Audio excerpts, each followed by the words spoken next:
Il s'éveilla à 6 heures, comme les autres jours, comme il l'avait fait toute sa vie, sans jamais avoir recours à un réveil matin. Son père, lui aussi, se levait de bonne heure.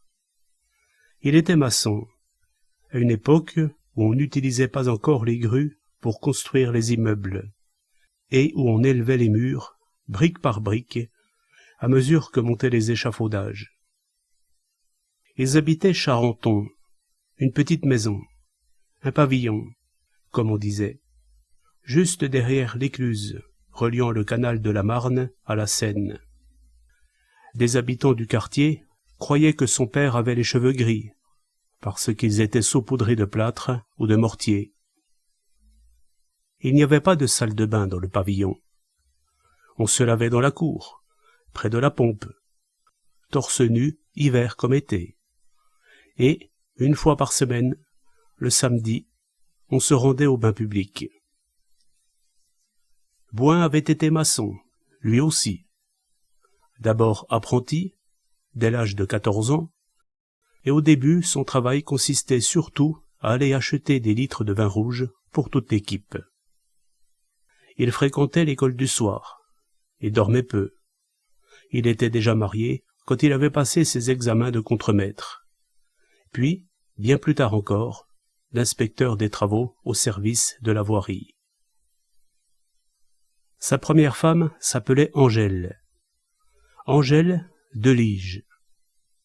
Elle était originaire d'un village des environs du Havre, et, à 16 ans, ses parents l'avaient envoyée à Paris, comme il l'avait fait de ses 4 autres sœurs.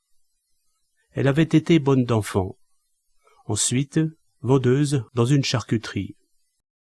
C'était vrai qu'elle avait trait les vaches, et qu'elle avait de grosses mains rouges.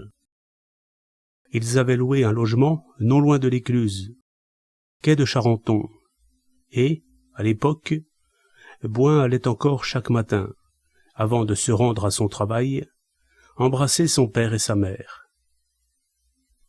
Quai de Charenton, non plus, il n'avait pas de salle de bain.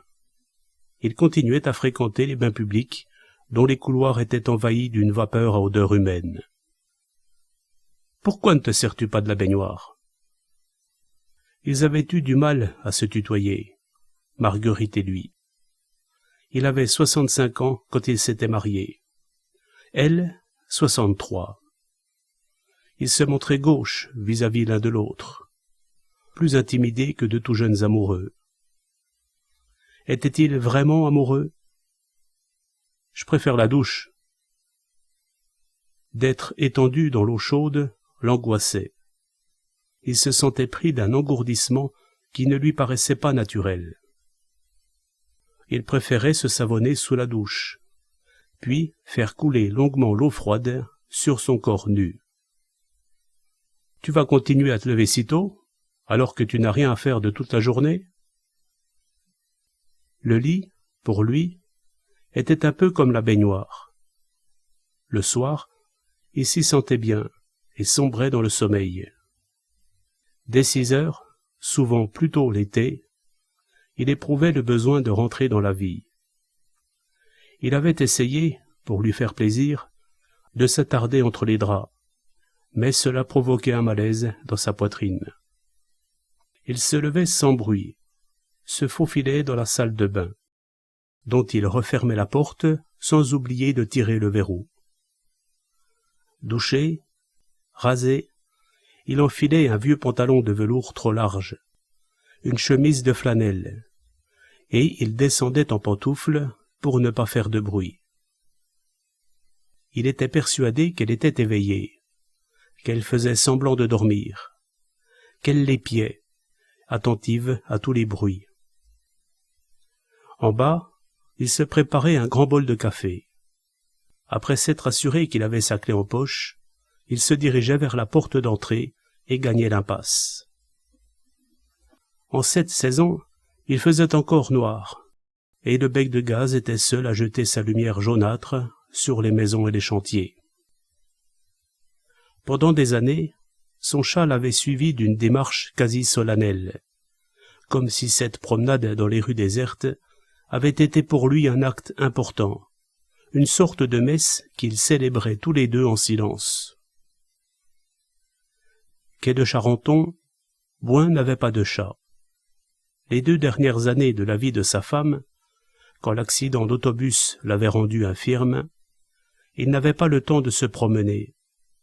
Il s'occupait du ménage, rangeait, lavait, frottait, préparait le petit déjeuner d'Angèle. Avant l'accident, il passait au moins une demi-heure à se promener sur les quais, observant les péniches amarrées, les tonneaux destinés à un important négociant en vin, les remorqueurs qui tiraient 4 ou 5 barges de sable extraits en amont de Corbeil. Maintenant, il faisait invariablement le même tour.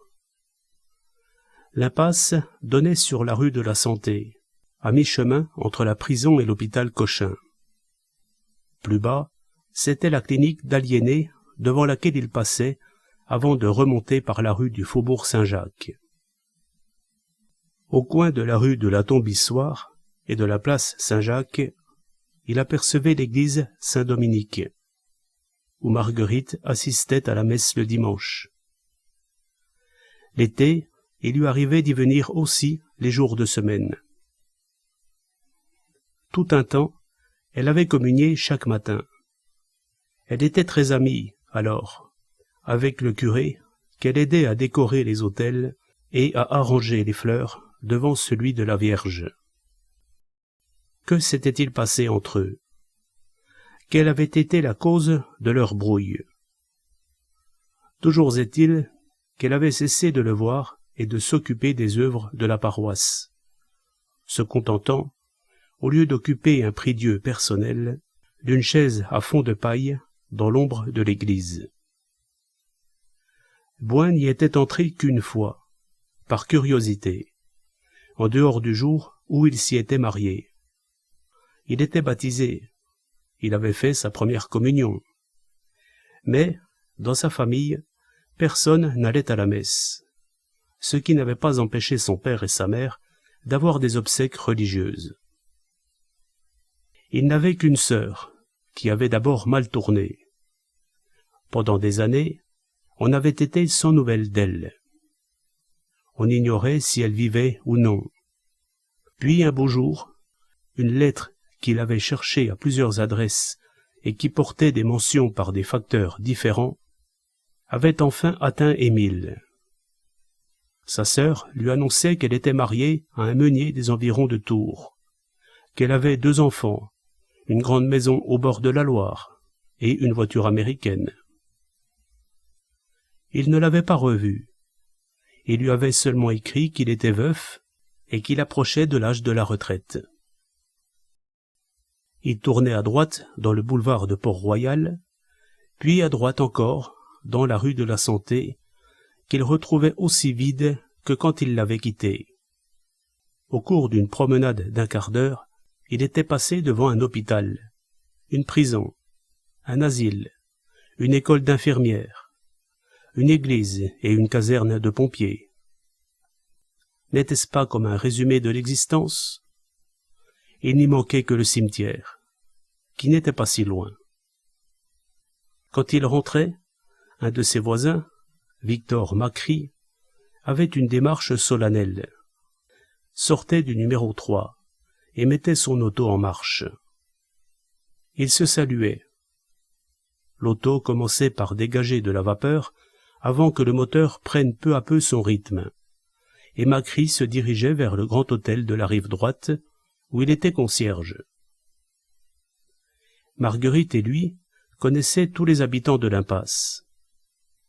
Marguerite était propriétaire de la rangée de maisons qui restait, son père ayant vendu quelques années avant sa mort la rangée d'en face, où on bâtissait maintenant un grand immeuble locatif. Émile Bouin tirait la clé de sa poche. Après 3 ans, son chat lui manquait encore, et, presque chaque matin, il avait une hésitation, comme pour faire passer la bête devant lui, selon son ancienne habitude. Il entendait des pas au premier, l'eau qui coulait dans la baignoire. Il pouvait lever les volets. Bientôt, l'obscurité du dehors serait moins dense. La lumière du bec de gaz pâlirait, et on entendrait, précédé de claquements de porte, des pas se diriger vers la rue de la Santé. La solitude de l'heure ne lui pesait pas, ni le vide autour de lui. Il avait eu l'habitude, toute sa vie, de faire les mêmes gestes aux mêmes heures. Certains gestes, certains horaires avaient changé. Il avait connu des périodes différentes, mais chacune avait été marquée par un rythme déterminé qu'il évitait de rompre. C'était l'heure, à présent, comme quand il se préparait à aller sur un chantier, du vin rouge, du gros pain et du saucisson. Son père, lui, avant de partir pour son travail, mangeait un grand bol de soupe, un beefsteak ou un ragoût, ce qui ne l'empêchait pas d'emporter dans sa musette de quoi casser la croûte. Sa mère était petite, assez grosse. Il la voyait surtout laver du linge, qu'elle pendait ensuite dans la cour. Il n'existait pas de machine à laver.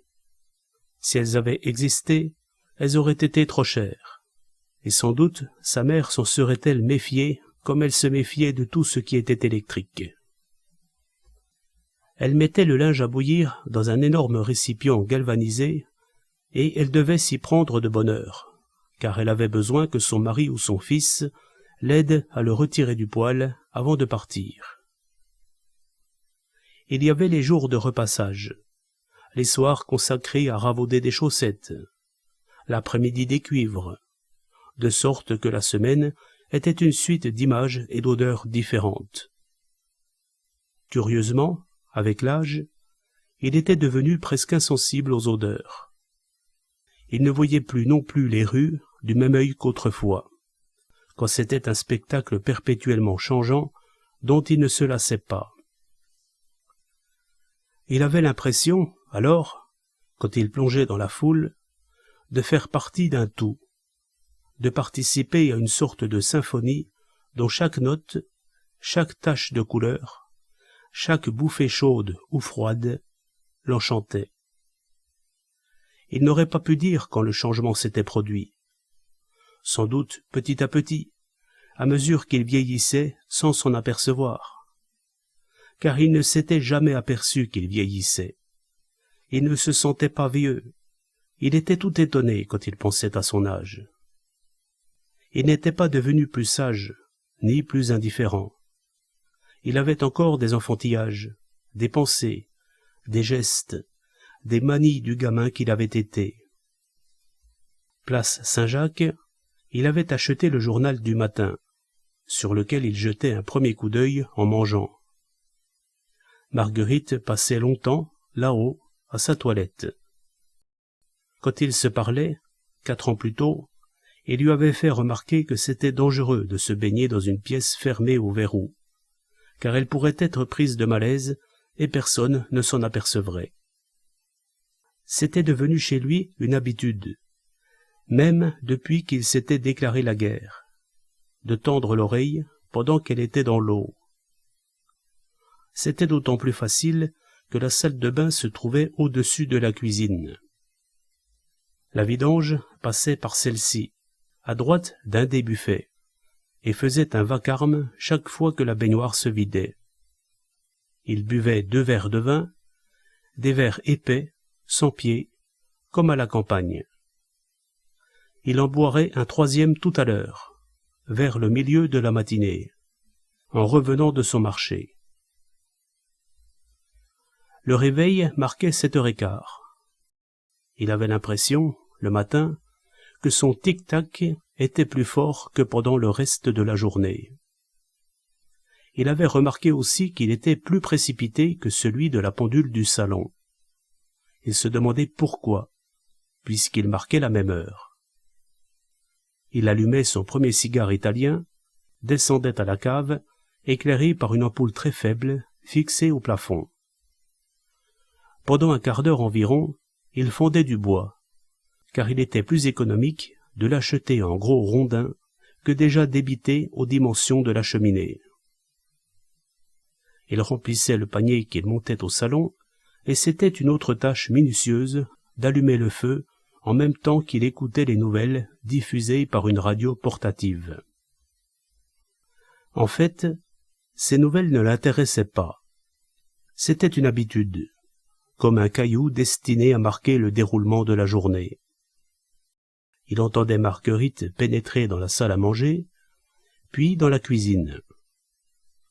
Dehors, la pluie tombait dans un brouillard blanchâtre. Il n'avait pas besoin de la surveiller, puisque ses aliments à lui étaient sous-clés dans son armoire.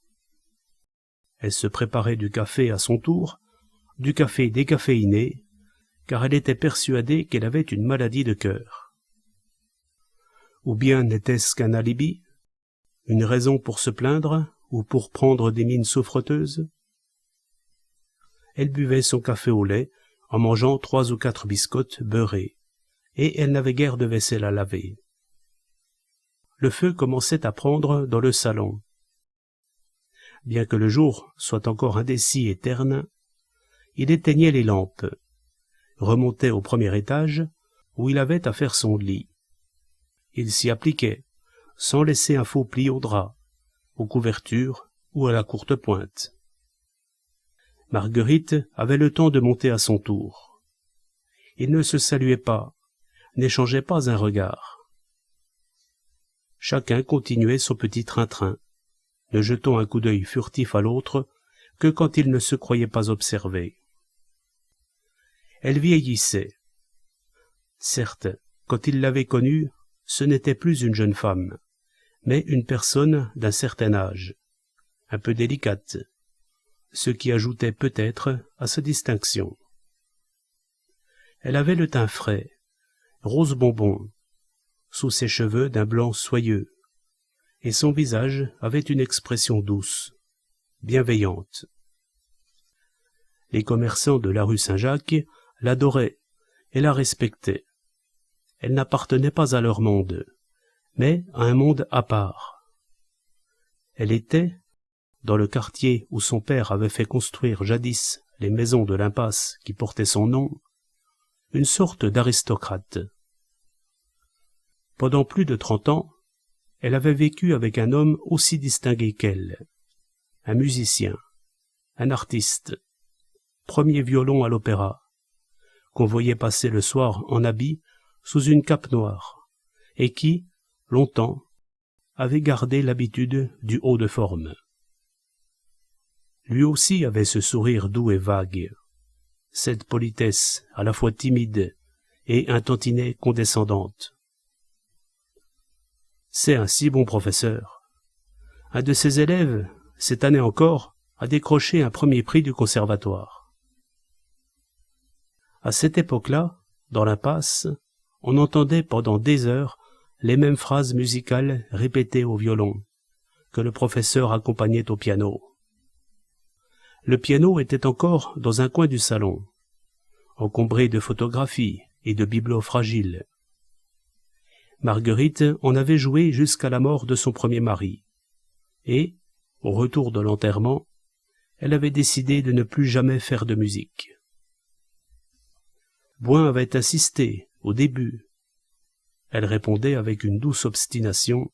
« Non, Émile, c'était son piano, c'est encore un peu de sa vie. » Une fois, il avait soulevé le couvercle, laissé traîner un doigt sur les touches d'ivoire.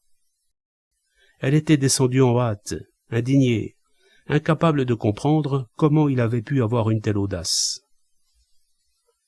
À ses yeux, le piano faisait partie de son mari. C'était une relique sacrée, comme le violon enfermé dans un placard. Certes, un autre homme partageait maintenant la chambre que Frédéric Charmois avait occupée avec elle pendant plus de 30 ans. Ils se lavaient dans la même salle de bain. Au début, ils avaient essayé d'avoir les mêmes rapports intimes. Cela n'avait pas marché. Intimidés tous les deux, ils avaient l'impression qu'à leur âge, les gestes qu'ils faisaient maladroitement devenaient ridicules, qu'ils constituaient comme une parodie. Qui sait?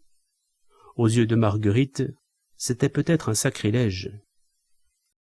Il la revoyait, les yeux clos, les lèvres étroitement serrées.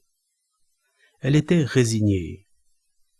Puisqu'ils étaient mariés, son nouveau mari avait le droit de disposer de son corps. Mais ce corps était raide, sur la défensive. Pourquoi ne continues-tu pas, puisque tu en as envie? Et toi? Je ne sais pas. Peut-être qu'elle en avait eu envie, avant. Peut-être, en s'endormant le soir, rêvait-elle parfois de plaisirs qu'elle avait connus autrefois. Au moment de les prendre, son être se révoltait. Nous nous habituerons. Ils avaient essayé plusieurs fois. Je croyais que tu m'aimais. Je t'aime bien. Pardonne-moi. Qu'est-ce qui t'empêche? Elle répétait « Pardonne-moi. Ce n'est pas ma faute. » Et des larmes tremblaient au bout de ses cils. Au lieu de s'arranger, les choses avaient tourné au pire. Dès qu'il s'approchait du lit de noyer, il voyait le corps de Marguerite se rétracter, ses yeux devenir plus durs, presque haineux. Il était le mâle, la brute qui ne pense qu'à ses satisfactions personnelles. Elle avait déjà souffert de sa façon lourde de marcher, d'évoluer dans cette maison où régnait autrefois la discrétion et la délicatesse. Elle s'était mal habituée à ses cigares, qu'au début il allait fumer sur le pas de la porte. Quant au chat, il lui inspirait une terreur presque superstitieuse. Dès le premier jour, l'animal l'avait regardée fixement, comme s'il cherchait à comprendre ce qu'elle venait faire dans leur existence, à son maître et à lui. Il lui arrivait de la suivre à travers la maison et les escaliers, comme pour s'assurer qu'elle ne constituait pas un danger, et ses yeux dorés, pleins de mystère, semblaient toujours poser une question. Il dormait sur le lit de bois, contre ses jambes où il attendait, avant de se laisser aller au sommeil, que cet être étrange, qui dormait dans un lit voisin, soit complètement immobile. À cette époque, Marguerite vaquait seule aux soins du ménage. « Tu ne vas pas faire ta promenade ?» Elle n'aimait pas le voir traîner dans la maison pendant le nettoyage. Il prenait sa casquette et allait marcher dans les rues, parfois très loin. Par exemple, sur les quais qu'il lui arrivait de suivre de son pas égal jusqu'à son ancien quartier. Il n'était ni heureux ni malheureux. Il s'arrêtait pour boire un coup de rouge dans un bistrot, comme autrefois, quand il surveillait un chantier, au moment de la pause.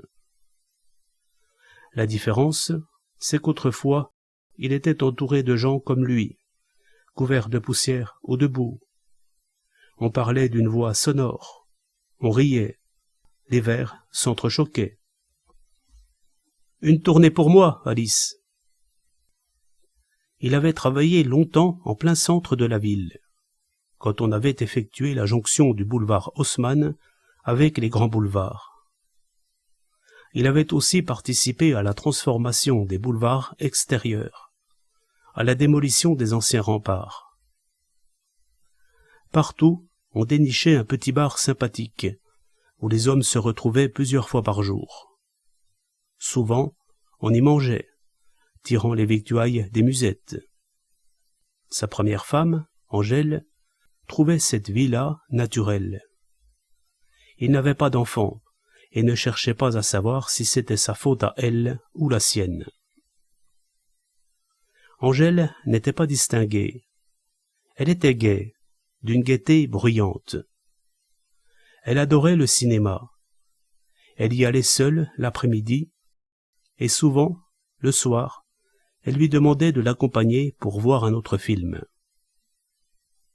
Le samedi soir, ils allaient danser. Les dimanches d'été, ils prenaient le train pour la proche campagne. déjeunait dehors, rencontrait des couples sympathiques, avec lesquels on trinquait. On avait chaud, on suait, on se baignait dans la rivière. Angèle ne savait pas nager et barbotait près de la rive. Quand on rentrait, on avait un drôle de goût dans la bouche, le goût de la friture qu'on venait de manger, des feuilles froissées, de la vase de la rivière. La tête tournait un peu, car on buvait assez sec. Il sentait la main de sa femme accrochée à son bras, plus lourde à mesure qu'on approchait de la maison. « Je suis crevé. » Cela l'amusait de se sentir saoul. « Tu n'as pas les jambes molles, toi ?»« Non. »« Je parie que tu vas vouloir faire l'amour. »« Pourquoi pas ? » J'en ai envie aussi, mais je me demande si j'en aurai le courage. Tant pis pour toi si je m'endors. Rien n'était important, rien n'était grave, encore moins dramatique. Il arrivait que le repas ne soit pas prêt, que le lit ne soit pas fait. Figure-toi que j'ai dormi presque toute la journée. C'est ta faute aussi, si tu ne m'avais pas labouré jusqu'à 2 heures du matin. Marguerite l'aurait trouvé vulgaire. Elle l'était, d'une bonne et saine vulgarité qui ressemblait à la sienne. « Tu m'as déjà trompé, dis. »« Ça m'est arrivé. »« Ça t'arrive encore ?»« De temps en temps, quand l'occasion se présente. Il y a presque toujours des jeunettes qui rôdent autour des chantiers. Tu n'as pas honte d'en profiter ? » « Non. »« Ça te fait le même effet qu'avec moi ? » ?»« Pas tout à fait. »« Pourquoi ? » ?»« Parce que je t'aime. Avec les autres, c'est comme de boire une chopine. Si elles savaient ce que tu penses d'elles. Elles ne s'en font pas. Il arrive qu'on se les repasse l'un à l'autre. Qui sait ? Peut-être Angèle le trompait-elle aussi. Il aimait mieux ne pas y penser. Mais il n'écartait pas cette possibilité. Elle avait ses après-midi libres. Elle allait dans le centre, courait les boutiques, non pour acheter, car elle n'en avait pas les moyens, mais pour le plaisir. N'importe quelle affiche de cinéma la tentait, et elle allait s'asseoir dans l'obscurité. Aucun homme n'essayait-il alors sa chance ? Pas seulement des vieux, pour qui c'est une sorte de maladie, mais des jeunes qui ont leur jour de congé. Tu ne m'as jamais trompé, toi ? Pourquoi demandes-tu ça ? Parce que tu viens de me poser la même question. Tu t'imagines que je vais te faire la même réponse ? Tu n'es pas jaloux ? Peut-être que oui, peut-être que non. À quoi cela me servirait-il ? Tu me suffis, non ? Ce n'était pas une réponse. Il lui arriva d'y penser en fronçant les sourcils, mais on ne pouvait pas dire qu'il était angoissé. Peut-être que oui, peut-être que non. De toute façon, c'était une brave petite qui faisait son possible pour le rendre heureux. Il l'était, et n'avait pas envie d'en changer. Son existence lui plaisait. Plus tard, peut-être s'achèterait-il une voiture, pour aller se promener avec Angèle le dimanche, au lieu de prendre le train ou le car. Il ne prévoyait pas que sa femme, par une fin d'après-midi d'automne, se ferait renverser boulevard Saint-Michel, ni, à plus forte raison, qu'au moment de prendre sa retraite, à 65 ans, il se remarierait avec une femme presque aussi âgée que lui. À 10 heures, il finissait sa part de travail ménager. Elle ne le lui avait pas demandé. C'était lui, le lendemain du jour où ils avaient cessé de s'adresser la parole, qui avait décidé de ne rien lui devoir. Leur colère, en ce temps-là, était encore chaude. Il leur arrivait, chacun de son côté, de parler à voix basse, Chacun se sentait une victime et considérait l'autre comme un monstre. Presque rageusement, il s'était mis à nettoyer à fond le salon, la salle à manger et même la cuisine, dont il avait lavé le carreau, à genoux, à l'eau savonneuse, comme il l'avait vu faire autrefois par sa mère. Parce qu'il n'y avait qu'un aspirateur, il devait attendre de ne plus en entendre le bruit dans la chambre à coucher, domaine de Marguerite, pour aller le chercher. En bonne justice, elle aurait dû le lui descendre jusqu'à mi-chemin dans l'escalier. Une fois par semaine, il passait à la cire le parquet du salon, moins pour faire plaisir à la vieille femme que parce qu'il aimait l'odeur d'encaustique. Après, le petit jeu commençait. Il venait de commencer. Il n'aimait pas le mot « jeu ». Marguerite ne devait pas l'aimer non plus. Mais comment, dans son esprit, appelait-elle la partie qui se déroulait chaque matin? Le mot « jeu » implique une certaine gaieté qu'ils ne ressentaient l'un ou l'autre, séparément, que de temps en temps, et qu'ils avaient bien soin de cacher. Vus d'un autre angle, leurs faits et gestes étaient plus tragiques, ou grotesques, que comiques. Ce matin, Marguerite n'avait pas oublié la comédie commencée la veille avec le thermomètre. Elle l'avait à nouveau à la bouche quand il était monté pour prendre l'aspirateur. Ses cheveux, comme chaque matin, étaient couverts d'un fichu bleu pâle. Avait-elle vraiment mauvais teint? Était-ce la lumière de cette journée de pluie et de brouillard? L'air, dehors, était légèrement jaunâtre. Et si elle allait tomber malade pour de bon? Elle ne l'avait jamais été, malgré ses plaintes. Il n'avait jamais été vraiment malade non plus, et ils semblaient destinés tous les deux à vivre très vieux. Marguerite, au premier étage, lui, au rez-de-chaussée, attendait maintenant de savoir qui partirait le premier. Il avait déjà endossé son imperméable couleur de boue et passé ses caoutchoucs sur ses souliers. Sa casquette était à portée de sa main. Elle devait être prête, elle aussi. La veille, il avait perdu patience et était sorti en haussant les épaules. Aujourd'hui, après 10 minutes d'attente, qu'elle avait sans doute passées, prête pour sortir, son parapluie à la main, debout dans la chambre, elle se décidait à descendre et à prendre son filet à provisions dans la cuisine. Il en avait un aussi, presque le même. Quand la porte de la rue se referma sur sa femme, il se dirigea à son tour vers l'impasse.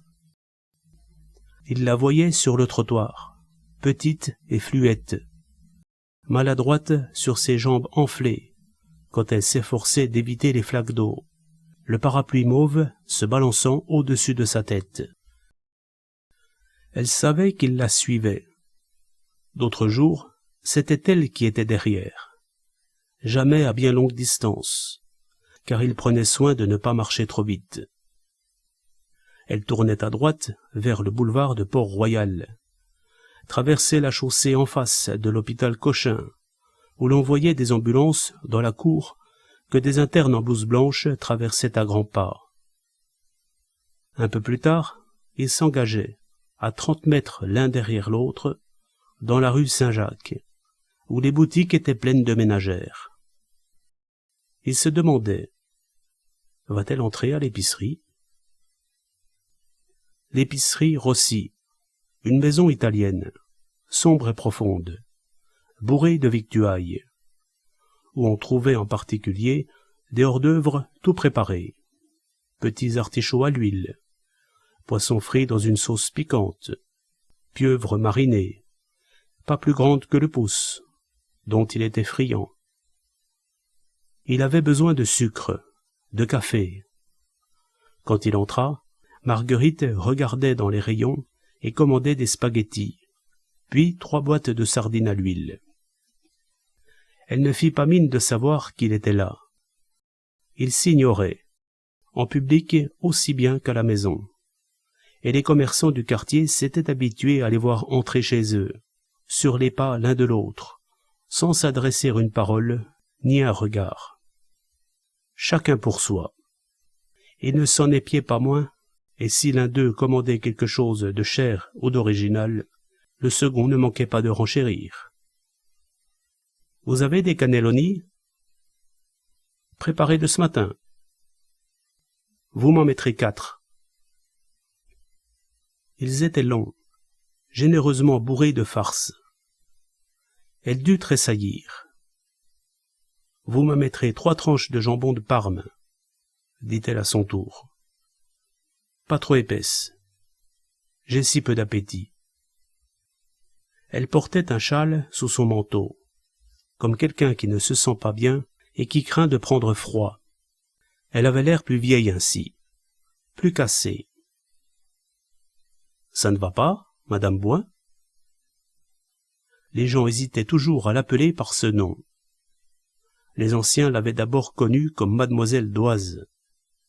Ce nom-là était prestigieux à leurs yeux, car il vendait des biscuits d'Oise, des petits beurres d'Oise et des délices de France qui portaient la même marque. C'était le grand-père de Marguerite qui avait créé la biscuiterie dont la haute cheminée, avec un dé peint en blanc à mi-sommet, s'élevait encore rue de la Glacière. Ici même, parmi les boîtes métalliques à couvercle de verre qui contenaient des friandises, plusieurs boîtes portaient le mot d'Oise, suivi, il est vrai, de la mention V. Salenave, successeur. Pendant plus de 30 ans aussi, on l'avait appelée Madame Charmois, et on s'habituait mal à son nom actuel de Bouin. Madame Rossi la servait. Et après ça, petite madame? Attendez que je consulte ma liste. Vous avez encore les mêmes chocolats que la dernière fois? Fourré aux noisettes? Oui. Vous m'en mettrez une demi-livre. Je n'en prends qu'un de temps en temps. Alors, il me dure. De son côté, il n'oubliait pas le sucre, le café. Il y faisait ajouter un quart de livre de salami et un quart de mortadelle. Contrairement à sa femme, il n'éprouvait pas le besoin de fournir des explications. Marguerite sortait des pièces de son porte-monnaie. « Je vous dois » et il traînait devant les rayons pour ne s'approcher de la caisse qu'au moment où elle sortait. Un peu plus loin, c'était la boucherie. On faisait la queue. Raoul Prou détaillait sa viande en plaisantant avec ses clientes. Émile attendit qu'il y ait 2 ménagères derrière Marguerite pour entrer à son tour. Que disait-on d'eux quand ils sortaient? Il était impensable que Prou, en tout cas, ne fasse pas de commentaires. Vous avez vu ces 2 cinglés? Ils sont mari et femme, et chaque matin, ils arrivent l'un derrière l'autre avec l'air de ne pas se connaître, achetant chacun pour soi. Je me demande ce qu'ils font toute la journée dans leur maison. Elle, pourtant, c'était quelqu'un de bien. Son premier mari jouait du violon à l'opéra et donnait des leçons. C'est votre tour, Madame Bouin. Enrhumée? Je crois que je commence une bronchite. Pas de blague.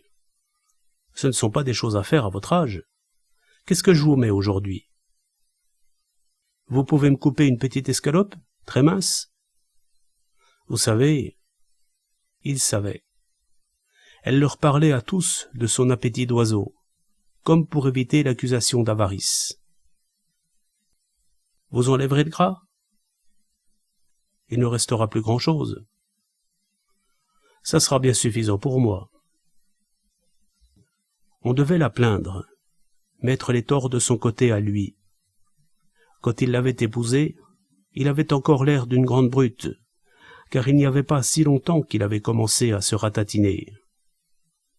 Il fumait des petits cigares informes et très forts. Il lui arrivait de cracher par terre une salive jaunâtre, et on le voyait boire le coup dans les bistrots.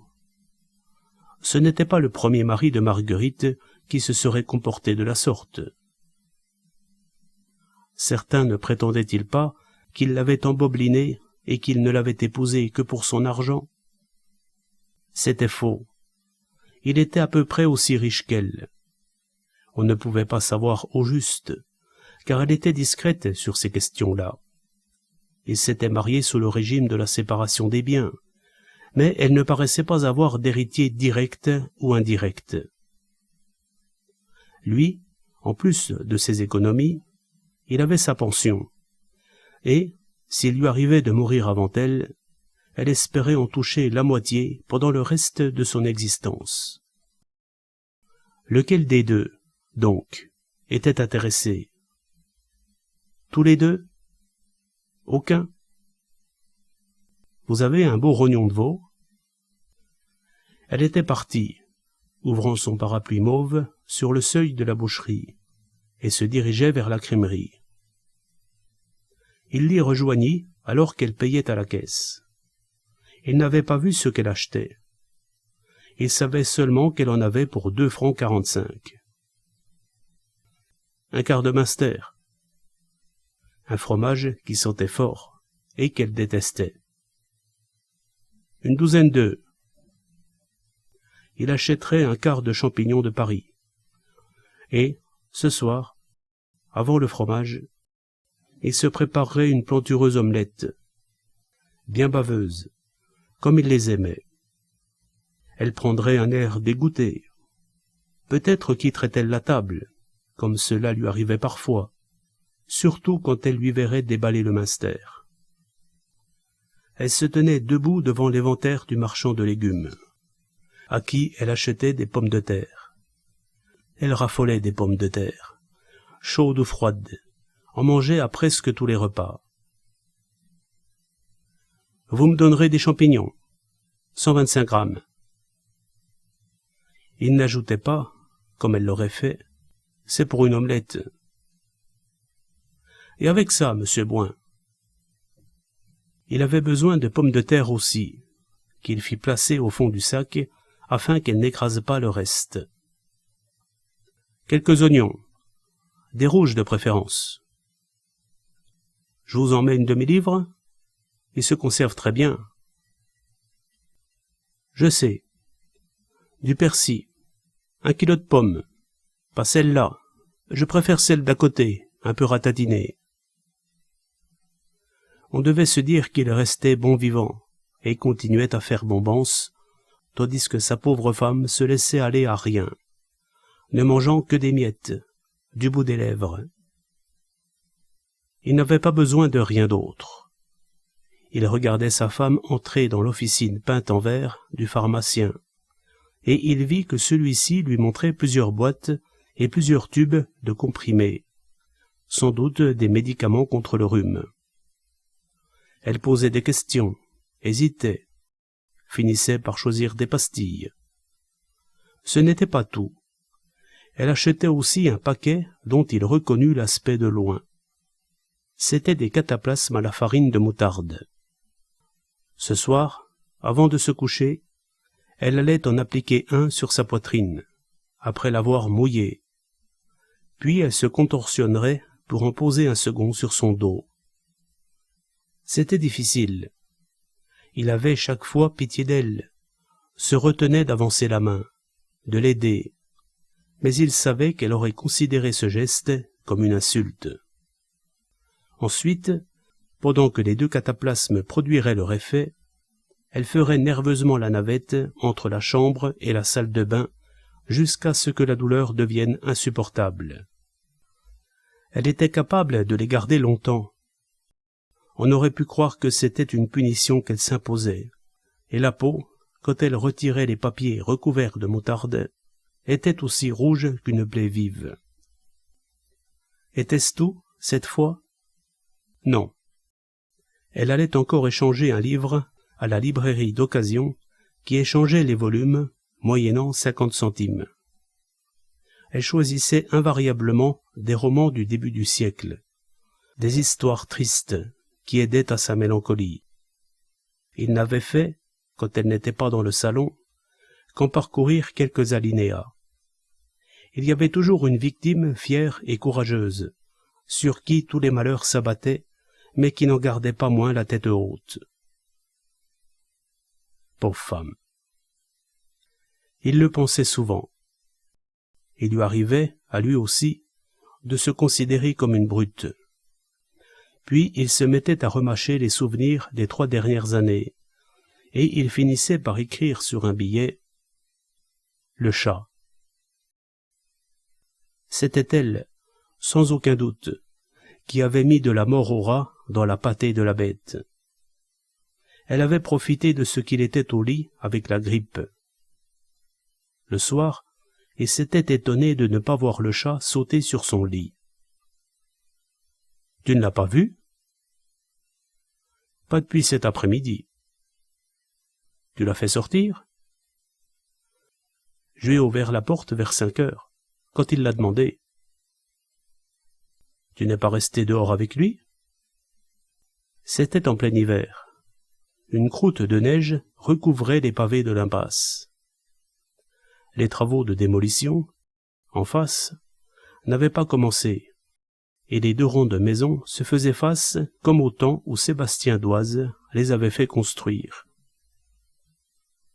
Il n'a pas gratté à la porte depuis. Je n'ai rien entendu. Il sortait déjà une jambe du lit.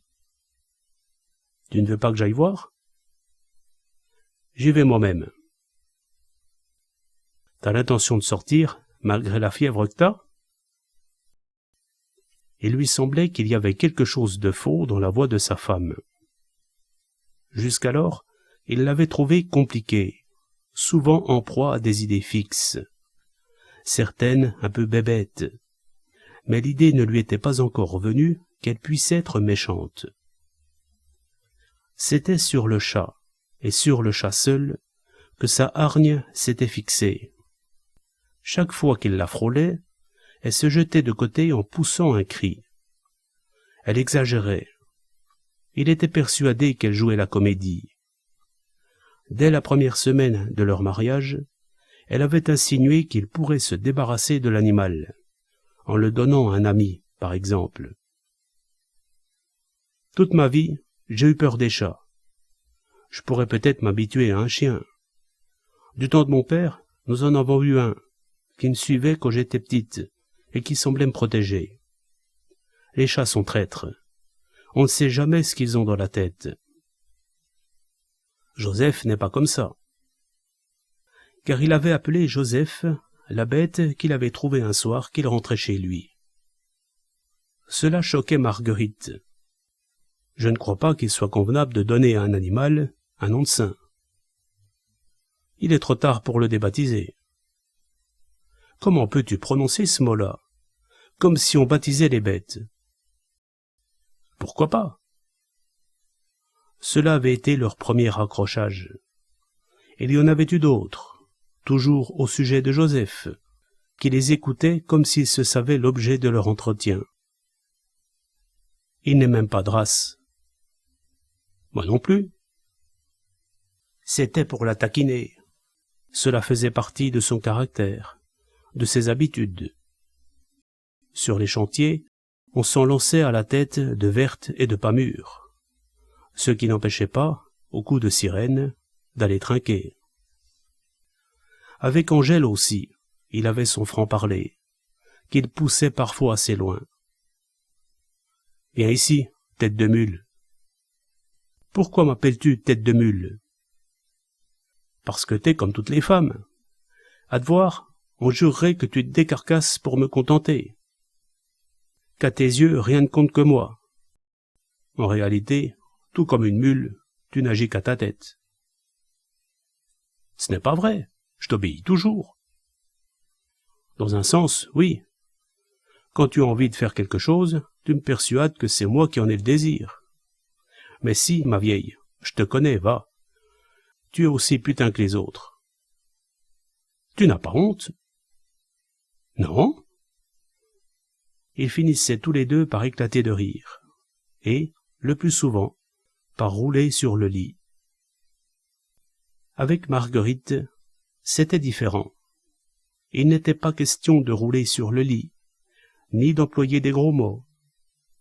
Ceci la faisait tressaillir, et elle se renfermait instantanément dans un mutisme réprobateur. Elle allait encore communier chaque matin, et, en fin d'après-midi, il lui arrivait de s'agenouiller un bon moment dans l'ombre de l'église, près d'un confessionnal. « Alors, t'es allé prier ?»« J'ai prié pour toi, Émile. » Il ne lui en voulait pas.